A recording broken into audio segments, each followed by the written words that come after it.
अस्सलाम वालेकुम, आदाब। मैं हूं खलील फरहाद। बीबीएन के न्यूज़ बुलेटिन की शुरुआत हेडलाइंस से करते हैं।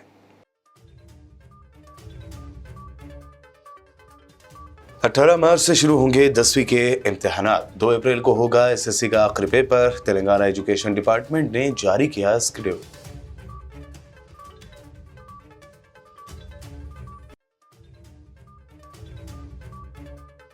राशन कार्ड होल्डर्स के लिए हुकूमत तेलंगाना ने जारी की अहम हिदायत। 31 जनवरी तक राशन कार्ड का ई-केवाईसी कर लें अपडेट, वरना नहीं मिलेगा राशन।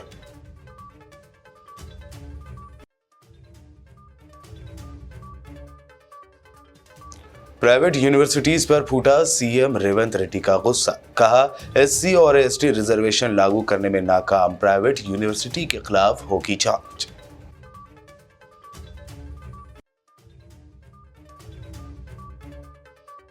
रियासती वजीर कोंडा सुरेखा और बीआरएस एमएलए पल्ला राजेश्वर रेड्डी के दरमियान तीखी बहस। मीटिंग के दौरान कांग्रेस लीडर को स्टेज पर बुलाने से नाराज हुए थे बीआरएस लीडर।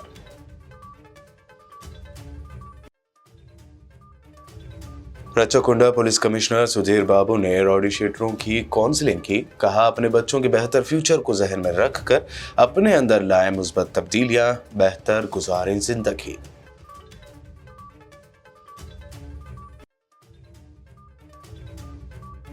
और तेलंगाना पुलिस ड्रग्स के खिलाफ सख्त। DCP south zone PSI Chaitanya का बयान। मंशियात का इस्तेमाल करने वालों के खिलाफ मुहिम के तौर पर पुराने शहर के मुख्तलिफ इलाकों में चलाया स्पेशल प्रोग्राम। ये थी हेडलाइंस। बढ़ते हैं खबरों की तफसील की जानिब। तेलंगाना में इंटर एग्जाम्स के बाद अब 10वीं यानी एसएससी एग्जाम्स के स्केड्यूल को भी जारी कर दिया गया है। तेलंगाना एजुकेशन डिपार्टमेंट के अहदेदारों ने यह स्केड्यूल जारी किया है। एजुकेशन बोर्ड के डायरेक्टर ने बताया कि एसएससी एग्जाम्स अगले साल मार्च की 18 तारीख से शुरू होंगे और आखिरी पेपर 2 अप्रैल को होगा। उन्होंने ये भी कहा कि एग्जाम्स की टाइमिंग सुबह 9:30 बजे से दोपहर 12:30 बजे तक होगी। एजुकेशन डिपार्टमेंट की जानिब से जारी किए गए स्केड्यूल के मुताबिक पहला पेपर फर्स्ट लैंग्वेज 18 मार्च को होगा, जबकि 19 को सेकंड लैंग्वेज, 20 मार्च को छुट्टी, 21 मार्च को इंग्लिश, फिर 22 मार्च को बाद 23 मार्च को मैथ, 24 और 25 को कोई पेपर नहीं होगा। 26 मार्च को साइंस का पहला पेपर तो 28 मार्च को साइंस का सेकंड पेपर होगा। 30 मार्च को सोशल स्टडीज, 1 अप्रैल को OSSC main language paper first Sanskrit अरबी, जबकि एसएससी वोकेशनल कोर्स थ्योरी का पेपर होगा। इसी तरह 2 अप्रैल को आखिरी paper OSSC main language paper 2 होगा। हुकूमत तेलंगाना ने मशवरा दिया है कि राशन कार्ड वाले सभी बेनिफिशरीज को 31 जनवरी तक ई-केवाईसी पूरा कर लेना चाहिए। जिन लोगों ने ये केवाईसी पूरा नहीं किया है उनके लिए सिविल सप्लाई डिपार्टमेंट ने राशन कार्ड बनवाने का हुक्म जारी किया है। सिविल सप्लाईज दुकानों में डीलर गुज़िश्ता 2 महीने से ई-केवाईसी अपडेट कर रहे हैं। इसके लिए आधार वेरिफिकेशन और फिंगरप्रिंट्स आइडेंटिटी कार्ड जमा किए जा रहे हैं। हुकूमत ने वाज़ेह कर दिया कि अगर कोई आधार लिंक नहीं कराता है तो फौरी करा लें और केवाईसी पूरा करें, वरना ऐसा न करने पर राशन नहीं दिया जाएगा। वज़ीर आला रेवंत रेड्डी ने एससी और एसटी रिजर्वेशन लागू करने में नाकाम रहने वाले प्राइवेट यूनिवर्सिटीज़ पर नाराज़गी का इजहार करते हुए उनके कामों की जांच के अहकाम जारी किए हैं। उन्होंने कहा कि हुकूमत प्राइवेट इदारों में एससी और एसटी रिजर्वेशन को असरदार तरीके से लागू करने के लिए असम्बली में कानून लाने को तैयार है। रेवंत रेड्डी ने कहा कि प्राइवेट यूनिवर्सिटीज़ हिंदुस्तान के आइन के तहत दिए गए हुकूक की खिलाफ वर्जी कर रहे हैं, जो सभी तालीमी इदारों में एससी और एसटी कम्युनिटीज़ को रिजर्वेशन फराहम करता है। तेलंगाना हुकूमत में मिनिस्टर कोंडा सुरेखा और जंगमा से बीआरएस एमएलए पल्ला राजेश्वर रेड्डी के दरमियान एक मीटिंग के दौरान तीखी बहस हुई है। दरअसल सिद्दीपेट के हरिता होटल में मिनिस्टर कोंडा सुरेखा के ज़ेर-ए-एहतमाम कोमरावेली मल्लन्ना जातरा के इंतजामात पर एक रिव्यू मीटिंग मुनक्कद की गई। इस मौके पर बीआरएस लीडर और जंगमा एमएलए पल्ला राजेश्वर रेड्डी ने हिस्सा लिया। इस दौरान मिनिस्टर कोंडा सुरेखा ने कांग्रेस लीडर को स्टेज पर बुलाया। एमएलए राजेश्वर इस पर एतराज़ करते हुए वहां से चले गए कि हारने वालों को स्टेज पर कैसे बुलाया जाएगा। उन्होंने कहा कि यह कांग्रेस पार्टी की मीटिंग नहीं है। पहले तो कोंडा सुरेखा ने पल्ला राजेश्वर रेड्डी को समझाने की कोशिश की, ताहम जब वो नहीं माने तो कोंडा सुरेखा ने भी जवाब में कह दिया कि अगर तुमको यहाँ रहना है तो रहो वरना चले जाओ। जिसके बाद बीआरएस एमएलए पल्ला राजेश्वर रेड्डी ने इस मीटिंग का बायकॉट किया और वहां से चले गए।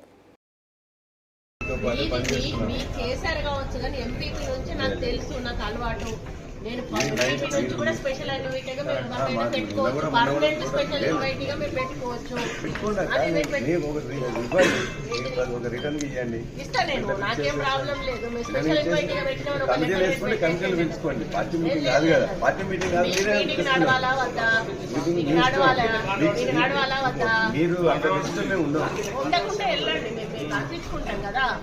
మీరున్నా మాకు ఉండకపోయినా మా ప్రొసీజర్ ప్రకారం రాజకీయాల్లో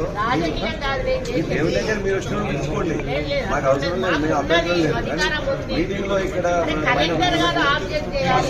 కలెక్టర్ గారు చెప్తున్నారు కదా, నాకు స్పెషల్ ఇన్వైట్ గా పిలుచుకునే పవర్ ఉందన్నా. ముందు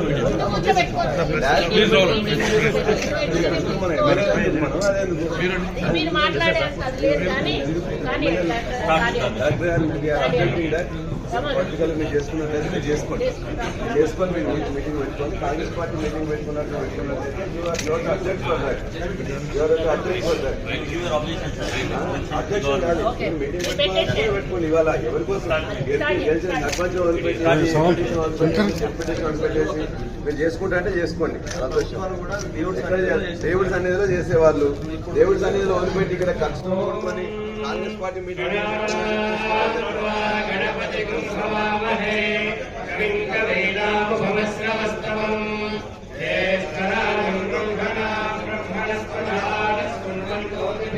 state road and building minister Komatireddy Venkat Reddy ने तेलंगाना की आवाम को नए साल की मुबारकबाद देते हुए नए साल में तमाम लोगों के लिए खुशियां आने और सेहतमंद होने की तमन्नाएं जाहिर की। कोमटिरेड्डी वेंकट रेड्डी ने उनसे मिलने आने वाले लोगों से ख्वाहिश की कि वह गुलदस्ते, शाल और दीगर तहफ़ के बदले उनकी रकम सीएम रिलीफ फंड में दें तो ये रकम गरीबों के काम आएगी। इस दौरान उन्होंने रियासत की साबिक़ बीआरएस हुकूमत को भी तनकीद का निशाना बनाया।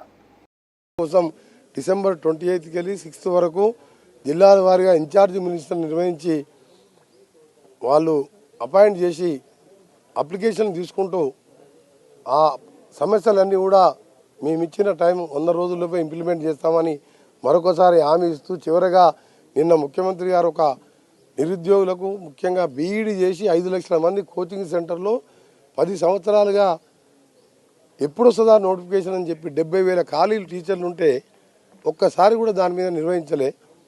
ఇలా త్వరలో మెగా డిఎస్సి అని చెప్పి మా ముఖ్యమంత్రి గారు ప్రకటించినందుకు దానికి తోడు టాటాతోని 2,000 కోట్లతో ఫార్మల్గా అగ్రిమెంట్ చేసుకొని 50 ఐటీఐ కాలేజీల్లో స్కిల్డ్గా ఐటీఐ విద్య నేర్పించి ప్రైవేట్ రంగంలో కూడా వారికి నెలకు 56,000 సంపాదించుకున్న విధంగా ఒక స్కిల్ డెవలప్మెంట్ సెంటర్స్ని అత్యాధునిక టెక్నాలజీతో ఈరోజు టాటాతో ఎంఓ చేసుకున్నందుకు అది నూతన సంవత్సర నిరుద్యోగులకు కానుకగా ముఖ్యమంత్రి గారు ఈ ప్రభుత్వం కాంగ్రెస్ పార్టీ ప్రభుత్వం సోనియా గాంధీ ఇచ్చిన కానుకగా భావించండి.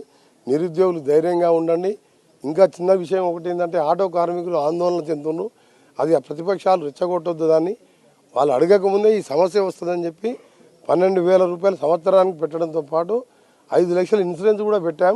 ఇంకా కూడా వాళ్ళకు నష్టపోకుండా వాళ్ళకి ఏం చేయాలనో ముఖ్యమంత్రి గారితో చర్చిస్తున్నాం. ఇక నా శాఖకు వస్తే R&B శాఖ ఎంతో ప్రతిష్టానికి సంబంధించిన RRR రోడ్డు దాదాపు 25,000 కోట్లతోని 180 కిలోమీటర్ల ల్యాండ్ ఎక్విజిషన్ పూర్తయింది. నార్థన్ పార్ట్లో, సదర్న్ పార్ట్ అంటే చౌటుప్పల్ ఈ ఏరియాలో కూడా ల్యాండ్ ఎక్విజిషన్ చేయడం. ఆ పార్ట్లో కూడా ఫిబ్రవరిలో టోటల్గా 20,000 కోట్లు కేంద్రమే భరిస్తుంది. Land acquisition 50-50%. దాన్ని కూడా వెంటనే పనులు ప్రారంభించే విధంగా ముఖ్యమంత్రి గారితో నిన్ననే చర్చించడం జరిగింది. దాంట్లో కేసీఆర్ ఎంత నిర్లక్ష్యం అంటే 100% సగం తెలంగాణ కవర్ చేసి ఆ రోడ్ వస్తే రేడియల్లో నిర్మిస్తే ఎక్కడికో వెళ్ళిపోతుంది హైదరాబాద్. 346 కోట్లు యూటిలిటీ ఛార్జెస్ అంటే మధ్యలో వచ్చే ఎలక్ట్రిసిటీ పోల్స్ కానీ, కన్స్ట్రక్షన్ కానీ, మిల్స్ కానీ, ఫ్యాక్టరీలు వస్తే దాన్ని షిఫ్ట్ చేయడానికి ఇచ్చే ఖర్చు మేము ఇయ్యము అని చెప్పిండు ఆయన. మా కేంద్రం డబ్బులు వద్దన్నాడు. కేంద్రం డబ్బులు అంటే మోడీ గారు వారి సొంత డబ్బులు కాదు, అది కూడా మనం కట్టిన పన్నుల డబ్బులే.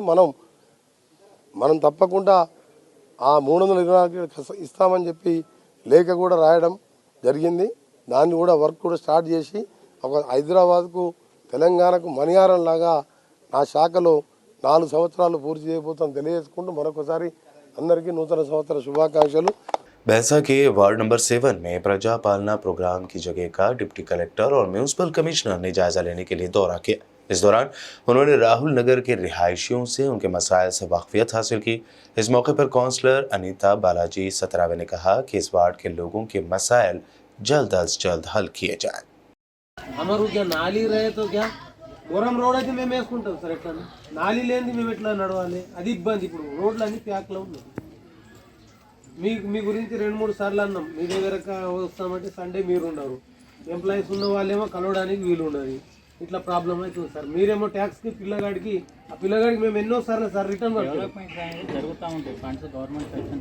సార్. మాకు ఈ గల్లీలో మాకు ఈ గత 3 ఏళ్లలో ఏదైనా ఒక వర్క్ చెప్పండి సార్, మేము ఇప్పుడు ట్యాక్స్ కట్టేస్తాం.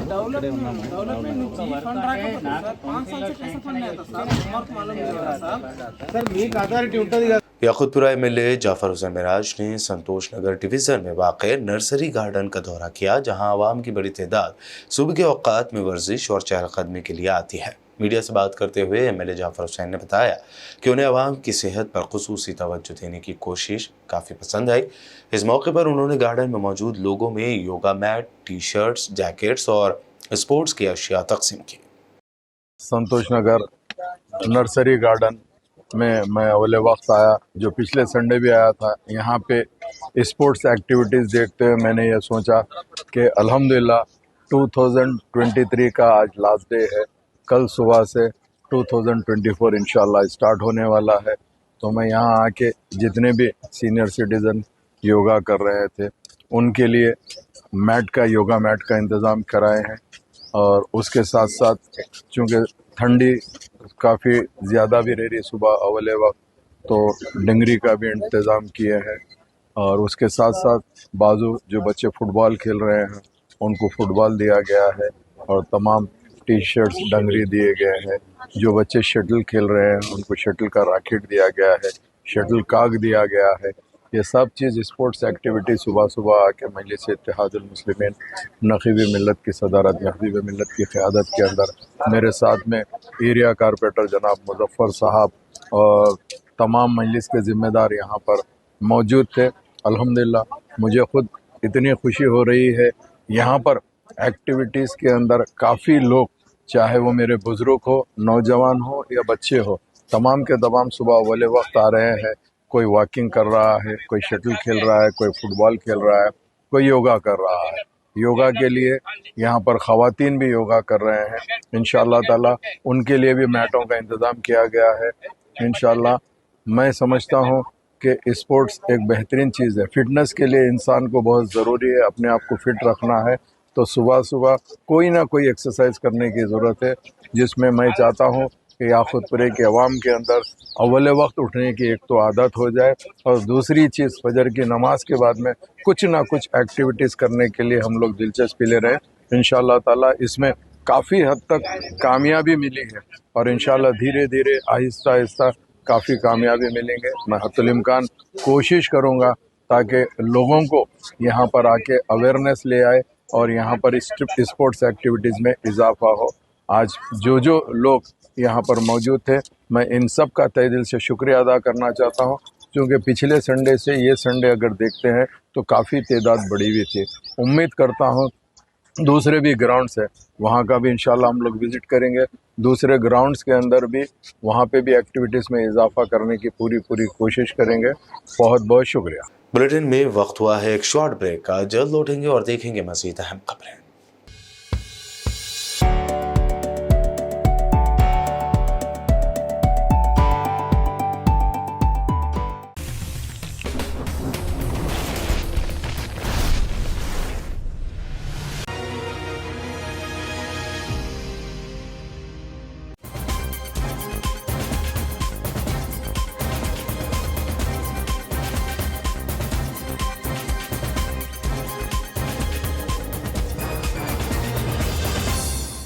ब्रेक के बाद आगे बढ़ते हैं और अब देखते हैं मज़ीद अहम खबरें। हैदराबाद के इलाके चंपापेट में सफ़ा बैतुल माल के ज़ेरे एहतमाम तेलंगाना ओपन स्कूल के तहत 178 तलबा में 10वीं जमात में कामयाबी हासिल करने वाले खुशनसीब तलबा व तालिबात को मौलाना गयास अहमद रुशादी, सदर सफ़ा बैतुल माल इंडिया व सेक्रेटरी मौलाना मोहम्मद मुसद्दिकुल कासमी के हाथों आज सर्टिफिकेट्स तकसीम किए गए। वाज़ेह है कि सफ़ा बैतुल माल गुज़िश्ता 3 सालों से तालीमी सिलसिले को मुनक़ता करने वाले तलबा की जहन साजी करते हुए और उनकी हौसला अफजाई करते हुए उनको 10वीं जमात पास कराने के लिए उनका इदारे की जानिब से मुफ्त दाखिला करवाया। हैदराबाद के मुख्तलिफ़ मकामात में उनके लिए कोचिंग का भी इंतज़ाम किया गया और उनके लिए सफ़ा बैतुल माल ने अपनी जानिब से फ़ीस का भी इंतज़ाम किया। उनके एग्ज़ाम्स की फ़ीस भी इदारे ने अदा की।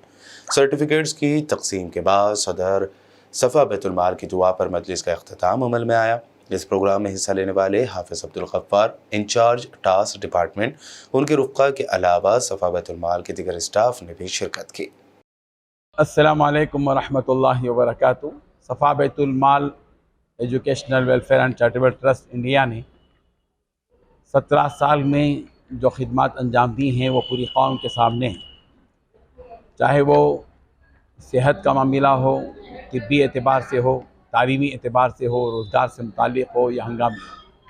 अल्हम्दुलिल्लाह तालीमी मैदान में सफ़ा बैतुल माल ने टॉस के ज़रिए जो एग्ज़ाम दिलाए हैं, हज़ारों की तादाद में तलबा और तालिबात ने 10th का एग्ज़ाम दिया और कामयाबी हासिल की। इस साल सफ़ा बैतुल माल ने 421 तलबा और तालिबात का टॉस के लिए 10th के एग्ज़ाम के लिए जो इम्तिहानात की फ़ीस और कोचिंग के साथ था, सफ़ा बैतुल माल ने पूरा इंतज़ाम किया। तलबा पर कोई बोझ माली नहीं था, सारी फ़ीस सफ़ा बैतुल माल ने अदा की। कोचिंग का इंतज़ाम भी सफ़ा बैतुल माल की तरफ से हुआ मुख्तलिफ़ मकामात पर और 421 तलबा और तालिबात ने 10th का एग्ज़ाम दिया, जिनमें से 178 तलबा और तालिबात ने कामयाबी हासिल की अल्हम्दुलिल्लाह, जिनको आज यहाँ सर्टिफिकेट्स हवाले किए गए। और 150 तलबा और तालिबात ऐसे हैं जो सिर्फ एक सब्जेक्ट में नाकाम हुए, जिनकी एक सब्जेक्ट की भी फ़ीस सफ़ा बैतुल माल ने पे की है, वो इम्तिहान देंगे, इंशाल्लाह कामयाबी हासिल करेंगे। हमारा मकसद यही है कि तालीम के मैदान में हमारे बच्चे आगे बढ़ें। अल्लाह ताला इन तमाम तलबा और तालिबात को कामयाबी से हमकिनार करें। तलबा और तालिबात या पेरेंट्स ये चाहते हैं कि बच्चों को टॉस के ज़रिए से इम्तिहान दिलाएं, उनके लिए ये कॉल सेंटर नंबर है 8142211111 8142211111। Central home minister Amit Shah के खिलाफ बहादुरपुरा में ट्रक ड्राइवर्स ने एहतजाज किया है। उन्होंने ट्रक ड्राइवर्स के खिलाफ लाए कानून के खिलाफ एतराज़ जाहिर करते हुए कहा कि यह कानून ट्रक ड्राइवरों की परेशानियों में मजीद इजाफे का सबब बनेगा। बहादुरपुरा फ्लाईओवर के नीचे इन ट्रक ड्राइवर्स ने अमित शाह के खिलाफ नारे भी लगाए। मेरा नाम मोहम्मद, ट्रांसपोर्ट यूनियन का लीडर। अमित शाह जी जो काला कानून निकाले हैं, यहाँ पे हमारे को क्लियरिफिकेशन होने का है अमित शाह से। यहाँ पे जो काला कानून उन्होंने निकाले हैं कि एक्सीडेंट होने पे 10 साल की सज़ा ड्राइवर को और 10 लाख रुपए जुर्माना। तो यहाँ पे हमारा 2-3 सवाल है अमित शाह से कि जब 10 साल जब ड्राइवर जेल को चले जाएगा, उसके परिवार का जिम्मेदारी कौन लेंगे? उन्हें जब 10 साल अंदर चले जाएगा, जैसे कि उसके बहन हैं, बेटियां हैं, बीवी है, माँ है, भाई है, तो इसकी पूरी फैमिली 10 साल तक उसकी जिम्मेदारी कौन लेंगे? यहाँ पे हमारा ये सवाल है। और दूसरा सवाल हमारा ये है कि वो 10 लाख रुपए जो जुर्माना है वो कौन बनेगा? ये हमारा सवाल है। तो मसला हम ड्राइवर से डायरेक्ट इंडिया की इकोनॉमी और जीडीपी जुड़ी हुई है, डायरेक्ट। जैसे कि हम हर घर तक जो है ना दाल चावल राशन पूरा पान खाद पूरा हम पहुंचाते। हम रात दिन मेहनत करते। हमारे बारे में कोई नहीं सोचा। हमारे बारे में भी कुछ सोचिए अमित शाह जी। हाँ, हमारे से तो जो है ना हमारे इंडिया की जीडीपी और इकोनॉमी डायरेक्ट जुड़ी हुई है। हमारे एक गाड़ी में कम से कम 1,00,000-1.5 लाख रुपए का डीजल लगता, एक एक गाड़ी में महीने में। हमारी एक गाड़ी में जो डीजल जलता वो 100 कारों में नहीं जलता। हम डीजल का टैक्स बन रहे, ऑयल का टैक्स बन रहे, road tax, green tax, toll tax, income tax, sale tax, फिर इंश्योरेंस, फिर फिटनेस, फिर धुएं का टोकन, 10 किस्म का टैक्स बन रहे हम, 10 किस्म का। फिर ऑयल लिए टैक्स दिए, टायर लिए टैक्स दिए, हमारे से गवर्नमेंट चल रही। हम गवर्नमेंट बनाए, हमने आपको वोट दिया, हमारे बारे में कुछ नहीं सोचे, हमारे परिवार के बारे में नहीं सोचे, बस लगा दिए 10 साल अंदर। 10 साल के अंदर कौन कौन क्या क्या होगा वो उसका क्वालिफिकेशन तो दियो ना। हमारे बीवी बच्चे कहाँ रहना, आप देंगे क्या उनको? आप संभालेंगे, आप जिम्मेदारी लेंगे हमारे बीवी बच्चों की? हैदराबाद सिटी पुलिस कमिश्नर के श्रीनिवास रेड्डी ने अपने वीडियो पैगाम में आवाम को नए साल की मुबारकबाद दी। साथ ही उन्होंने कहा कि नए साल के जश्न के दौरान नशे में ड्राइविंग न करें। కొత్త సంవత్సరం వేడుకలు రేపు ప్రారంభమవుతున్నాయి. Let us all welcome new year 2024.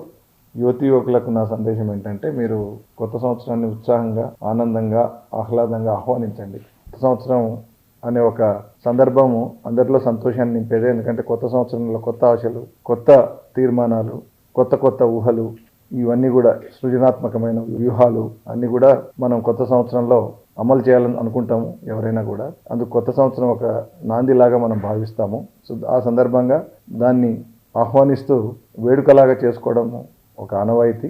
అయితే నా విజ్ఞప్తి ఏంటంటే పరిమితులకు లోబడి పోలీస్ శాఖ చెప్పిన ఆంక్షలకు ఆ పరిమితుల్లోనే ఈ వేడుకలు జరుపుకుంటే అందరికీ సంతోషంగా ఉంటుందనేది నా విజ్ఞప్తి. ఎవరైనా సరే ఈ పరిధులు దాటితే ఖచ్చితంగా చట్టపరమైన చర్యలు ఉంటాయి. దాంతో మనకి ఇబ్బంది ఏంటంటే ఒకసారి ఒక నేరంలో భాగస్వామ్యం అయితే భవిష్యత్తులో అన్ని రకాల సమస్యలు, ముఖ్యంగా యువకులకు, చదువుకునే వాళ్ళు, ఉద్యోగాలు చేసే వాళ్లకు రాబో భవిష్యత్తులో అనేక సమస్యలు ఉంటాయి. కాబట్టి క్షణికావేశంలో తప్పులు చేసి ఇటువంటి ఇబ్బందికరమైన పరిస్థితికి లోను కావద్దు. అట్లాగే pubs, restaurants and other event మేనేజర్స్కి ఆల్రెడీ మేము నోటిఫికేషన్ ఇచ్చాము. ఏ పరిమితులు ఉండాలి, దేనికి లోబడి అవి పనిచేయాలి, తర్వాత ఏవి అనుమతించబడతాయి, ఏవి అనుమతించబడవు, ఏ వయసు వారికి ఆల్కహాల్ అనుమతించబడుతుంది, ఏ వయసు వారికి అనుమతించబడదు, ఇవన్నీ చూసుకుని దయచేసి అవన్నీ కూడా పాటిస్తూ మైనర్స్ వాళ్ళు ఎవరు వస్తే మీకు బై వెరీ ఫస్ట్ లుక్ వాళ్ళు మైనర్స్ అని తెలుస్తుంటుంది. సో వాళ్ళకు లిక్కర్ సర్వ్ చేయకూడదు. అట్లాగే డ్రగ్స్ లాంటి నిషేధిత పదార్థాలు అయితే it's a big no. Question of supplying those things మీరు మర్చిపోండి. ఎందుకంటే అవి సప్లై చేస్తే ఖచ్చితంగా మాకు ఇన్ఫర్మేషన్ వస్తుంది, చాలా ఇబ్బందులు పడాల్సి వస్తుంది. మీ పబ్, రెస్టారెంట్లు కూడా మూసేసే పరిస్థితి వస్తుంది. ఇక రోడ్ల మీద తిరిగే యువకులకు బైక్స్ కానీ కార్స్లో కానీ వెళ్ళే వాళ్ళకి నా సలహా ఏంటంటే తాగి నడపొద్దండి. మీ వెహికల్ నడపడానికి మీ స్నేహితుడిని ఎవరైనా డ్రింక్ చేయని అలవాటు లేని వాళ్ళు కానీ, లేకపోతే ఆ పూటకు డ్రింక్ చేయకుండా కంట్రోల్ చేసుకునే వాళ్ళు పెట్టుకోండి. వాళ్ళు మీరు రిటర్న్ వెళ్ళేటప్పుడు డ్రైవింగ్ వాళ్ళు చేయాలి. ఎందుకంటే డ్రంక్ అండ్ డ్రైవింగ్ మధ్యలో మేము చర్చ చేస్తాం, మళ్ళీ అవన్నిట్లో పట్టుబడితే మళ్ళీ ఇబ్బందులు వస్తాయి. रचाकुंडा पुलिस कमिश्नर सुधीर बाबू ने आज एलबी नगर के सीपी कैंप ऑफिस में मुजरिमाना रिकॉर्ड रखने वाले बदमाशों की काउंसलिंग करते हुए उन्हें बेहतर जिंदगी गुजारने की हिदायत दी। इस प्रोग्राम में बात करते हुए कमिश्नर रचाकुंडा ने कहा कि माजी में क्राइम करने वालों को मुजरिमाना जिंदगी छोड़कर मौजूदा समाज में बेहतर और पुरसुकून जिंदगी गुजारनी चाहिए। उन्होंने काउंसलिंग में शरीक रोडी शीटर्स को याद दिलाया कि वो अपने बच्चों के फ्यूचर को जहन में रखते हुए अपने अंदर मुस्बत तब्दीलियां लाएं, क्योंकि रोडी शीटर नामी लफ्ज ही उनके बच्चों का फ्यूचर तबाह कर देगा।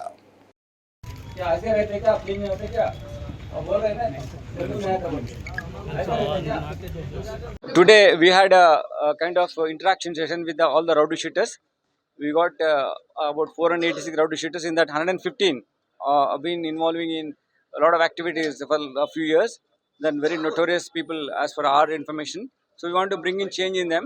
So we ask them to respect law, follow whatever the procedure which is there to become a good citizen. Then obey police directions in protecting lives of the common people. That's what we told them. We also are told that if you have a good behavior, if you continue to pursue good nature, then we will look into your professional, rowdy sheet perspectives. Then we will be positive on that. We also told because you are a rowdy shooter, your children also would become rowdy shooter. There are very many examples where a good civil servant children have become again civil servant. We told them about A.K. Mohanty sir, whose 2 children are now IPS officers, like our Cyberabad CP Avinash Mohanty and Karimnagar CP Abhijit. These 2 officers, because they emulated the contribution made by Sri A.K. Mohanty sir. Same way, there are many IAS officers, children will become IAS officers. So we told them, you should not become a criminal. You should not become criminal, because if you continue to be criminal, your children also will become rowdy shooters. We don't want you to give that space to your children. That's what we try to reform them. From the humanitarian perspective, we have told them, but at the same time, we are always pursuing the cases which they are involved in cases. We'll continuously monitor the investigation done in the cases where they are accused. With already cases charge sheeted where the case are PT, we will ensure that the witnesses who are there, they are not threatened. They come and depose the evidence based on the facts which have seen, which they underwent kind of crisis in life because these illegal activities as rowdy shooters. This is a kind of trend-setting provision we are trying to give them so that they will reform themselves. This is 31st December. So we would like to tell them that you can start your new year with a more positive attitude towards human life, and larger society should appreciate your good things, so that police also would understand, because in the crisis you must have done some crime. We don't want to label you for that for a long time, so we want you to change. We also understand that if you continue to be in such a rowdy activity like land grabbing or crime against women, or involving drug peddling, being a drug peddler, and or else consuming drugs and whatever the activity involved in it, will certainly take action against you. That's what we told them. Hopefully our next follow-up action would change them. पुराने शहर हैदराबाद के कई इलाकों में गांजे और drug के इस्तेमाल में इजाफे की खबरों पर एक्शन में आई पुलिस ने कल रात रन बाजार पीएस लिमिट्स और भवानी नगर पीएस लिमिट्स में DCP south zone PSI Chaitanya IPS की क़यादत में तलाशी मुहिम एक प्रोग्राम चलाया। पुलिस टीम ने डॉग स्क्वाड टीम के हमरा कब्रिस्तानों का भी दौरा किया, जहां इत्तला मिली थी कि कब्रिस्तानों में भी गांजा व ड्रग का इस्तेमाल किया जा रहा है। बादशाह मीडिया से बात करते हुए DCP south zone Sai Chaitanya ने बताया कि हुकूमत तेलंगाना ड्रग के खिलाफ सख्त एक्शन मूड में है। पुलिस को मंशियात के खिलाफ कार्रवाई करने के ज़िम्मन में खुसूसी हिदायत जारी की गई हैं। वहीं उन्होंने आवाम से भी अपील की कि वह अपने करीबियों और दोस्त अहबाब को ड्रग के खिलाफ शऊर बेदार करें। साथ ही अगर कोई ड्रग का इस्तेमाल करता है तो इस बारे में पुलिस को इन्फॉर्मेशन दें। पुलिस के इस स्पेशल प्रोग्राम में मीर चौक एसीपी श्रीनिवास रेड्डी, एसीपी छतरीनाका, जी रमेश, इंस्पेक्टर्स व दीगर एहलकार मौजूद थे। अभी हम लोग को कुछ इन्फॉर्मेशन है कि कुछ ग्रेवयार्ड्स पे जहाँ डार्क स्पॉट्स है वहाँ पे कुछ ड्रग अब्यूज़ माने गंजेडीज वगैरह बैठ के गांजा पी रहे बोल के कुछ इन्फॉर्मेशन आया। उस इन्फॉर्मेशन को वेरीफाई करने के लिए, उनको इन्फॉर्मेशन के ऊपर एक्ट करने के लिए हम लोग डॉग स्क्वाड, जो NDPS डॉग माने जो नार्कोस जो भी ड्रग्स को सेंस करते, सूंघ के पकड़ लेते, वो ऐसे ड्रग्स को लेके आए। और कई जगह कई ग्रेवयार्ड्स को हम चेक किया कि कोई ड्रग्स वहाँ पे है या कोई ड्रग्स कंज्यूम करते हुए वहाँ पे बैठे हैं, इसीलिए आए थे। सर क्या मिला वहाँ पर, कोई ड्रग्स का कुछ? अभी फ़िलहाल के लिए कुछ मिला नहीं। ड्रग्स करने वाला, यूज़ करने वाला वो एक्चुअली वो हम लोग पिछले जो क्राइम पैटर्न लेके हम लोग ये एक्सरसाइज किया था, और साथ साथ हमारा कुछ इन्फॉर्मेशन भी है लोकल इंटेलिजेंस से, जिसका हम सोर्सेज का नाम नहीं बता सकते, बट ये इंटेलिजेंस इन्फॉर्मेशन है। बट साथ साथ जो पहले जो क्राइम हुआ उस एरिया में, जिसके एनालाइज करते हुए हम लोग को समझ में आया कि कहाँ पे पहले जो ड्रग कंजम्पशन हुआ, हम लोग सारी लेके उस एरिया में हम लोग चेकिंग वगैरह किया था। कौन सा ग्रेवयार्ड आप लोग रेन बाज़ार पे हम फारूक ग्रेवयार्ड चेक किया, उसके बाद मौला का चिल्ला चेक किया, और जब बावन तालाब कट्टा में बहुत सारी ग्रेवयार्ड्स थे, वो सारी को चेक करते हुए आए थे। तो एंड कई कुछ डार्क प्लेसेस थे और जहाँ बहुत सारी व्हीकल्स रखा था, जहाँ चांसेस है लोगों को बैठ के ड्रग्स कंजम्पशन करने के लिए, वहाँ पे भी हम लोग डॉग स्क्वाड लेके चेक किया। क्या कहेंगे अगर ये ड्रग्स करने वालों के लिए, क्या मैसेज रहेंगे आपको? सभी के लिए हम लोग एक मैसेज देना चाह रहे हैं, जो भी आपके एरिया में आसपास में कोई ड्रग कंज्यूम कर रहे हैं, उनके बारे में हमको इन्फॉर्मेशन दे देंगे, तो उन लोग को हम डी एडिक्शन सेंटर्स भेजा जाएगा, ताकि उन लोग को फिर वापस जो नॉर्मल लाइफ पे लेके आने के लिए और नॉर्मल ज़िंदगी जीने के लिए हम लोग हेल्प करेंगे। साथ साथ जो ड्रग्स भेज रहे हैं उनके ऊपर सख्त कार्रवाई होगा, क्योंकि तो ड्रग्स ऐसी चीज़ है कि बाहर आप अखबार पढ़ते रहेंगे तो कई विदेशों पे ये बहुत नुकसान किया, इकोनॉमी को नुकसान किया। हम लोग अभी ये पूरा आप देख सकते हो, गवर्नमेंट भी इसमें बहुत सीरियस है एंड हमारा सीपी साहब भी इसमें स्पेशल फोकस लिया कि हमारा हैदराबाद सिटी को ड्रग्स फ्री रखे और जो हमारा सिटी का एसेंस है, जो पीसफुल शहर है, जो अमन का शहर है, उसको बरकरार कर रखने के लिए हम लोग सारी एफर्ट्स कर रहे हैं। उसमें एक वन ऑफ द थिंग्स ये ड्रग्स का अगेंस्ट हम लोग सारी जो सप्लायर्स है, कंज्यूमर्स को आइडेंटिफाई कर रहे हैं डी एडिक्शन के लिए, जो सप्लायर्स है और बीच में डिस्ट्रीब्यूटर्स है उन लोग के ऊपर सख्त एक्शन भी ले रहे हैं। तो सभी के लिए हम लोग अपील है, रिक्वेस्ट है कि ड्रग्स से दूर रहो और जो भी ड्रग्स बेच रहे हैं हमको इंटीमेशन दे दीजिए। एसओटी एलबी नगर जोन टीम ने 3 इंटर स्टेट ड्रग पेडलर्स के खिलाफ कार्रवाई की जो हेरोइन ड्रग को राजस्थान से हैदराबाद मुंतकिल करके बेच रहे थे। पुलिस ने उनके कब्जे से 15 ग्राम हेरोइन ड्रग जब्त किए। इसके अलावा गिरफ्तार अफराद के कब्जे से 3 सेलफोन, एक 2 व्हीलर गाड़ी और 10,000 रुपए कैश जब्त किए। जयशंकर भोपालपल्ली जिले के रेगुंटा मंडल भगीरथीपेट मेन रोड पर शदीद कोहर के बाद एक डीसीएम वैन और आरटीसी बस के दरमियान टक्कर हो गई। इस हादसे के नतीजे में डीसीएम वैन का ड्राइवर मौके पर ही हलाक हो गया, जबकि आरटीसी बस ड्राइवर को शदीद जख्म है, जिसे इलाज की गर्ज से फौरी करीबी अस्पताल में दाखिल कराया गया है। बता दें कि शदीद कोहर की वजह से सुबह के औकात में हाईवे पर गाड़ी चलाने वालों को खुसूसी हिदायत जारी की गई हैं कि वो उस वक्त सफ़र ना करें या फिर इंतहाई एहतियात से गाड़ी चलाएं। और अब आखिर में हेडलाइंस पर डालते हैं एक और नजर। 18 मार्च से शुरू होंगे 10वीं के इम्तिहानात। 2 अप्रैल को होगा एसएससी का आखिरी पेपर। तेलंगाना एजुकेशन डिपार्टमेंट ने जारी किया शेड्यूल।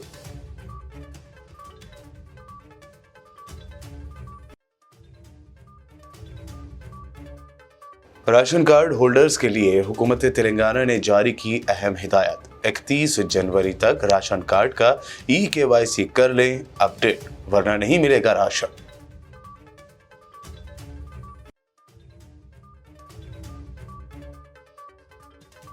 प्राइवेट यूनिवर्सिटीज पर फूटा सीएम रेवंत रेड्डी का गुस्सा। कहा एससी और एसटी रिजर्वेशन लागू करने में नाकाम प्राइवेट यूनिवर्सिटी के खिलाफ होगी जांच।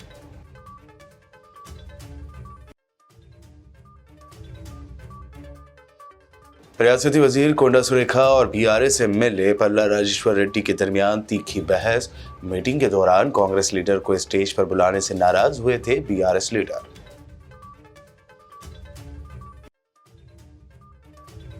रच्चाकुंडा पुलिस कमिश्नर सुधीर बाबू ने रॉडी शीटरों की काउंसलिंग की। कहा अपने बच्चों के बेहतर फ्यूचर को जहन में रखकर अपने अंदर लाएं मुस्बत तब्दीलियां, बेहतर गुजारें जिंदगी।